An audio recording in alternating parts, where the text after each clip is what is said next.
ఓం శ్రీ రంగనాథే నమః. హాయ్ అండి అందరికీ. ఈరోజు నేను చూపిస్తున్న శారీ వచ్చి ధర్మవరం సెమీ పట్టులో బ్రైడల్ శారీ అండి. ఇది శారీ అయితే మనకు చాలా బాగుంటుంది. మంచి హెవీ డిజైన్ అయితే వచ్చేస్తుందండి శారీకి. శారీ చూడండి మంచి పికాక్ డిజైన్తో అయితే వచ్చేస్తుంది.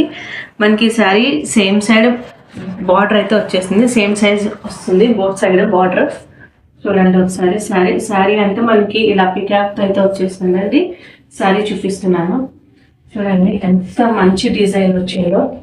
హెవీ లుక్తో వచ్చేస్తుందండి శారీ మనకి. ఇది మీరు బార్డర్ కూడా చూసుకుంటే మనకి బార్డర్ మొత్తం మీనా వర్క్ అయితే వచ్చేస్తుందండి. శారీ మీనాకారి డిజైన్ తోటి వచ్చేస్తుంది. బోత్ సైడ్ మీనాకారి డిజైన్ వస్తుందండి శారీకి. మనకి ఇది కొంగు పాట్ అండి శారీకి. చూడండి ఎంత బాగుందో శారీ. బ్రైడల్కి అయితే పర్ఫెక్ట్గా సెట్ అవుతుందండి ఈ శారీ. ఇది బ్లౌజ్ పార్ట్ అండి శారీకి. For more colour combinations DMR WhatsApp చేయండి. స్క్రీన్ మీద నా వాట్సాప్ నెంబర్ షేర్ చేస్తున్నాను, కాంటాక్ట్ అవ్వండి. ఈ శారీ నచ్చినట్టయితే లైక్ చేయండి, షేర్ చేయండి, ఫాలో అవ్వండి.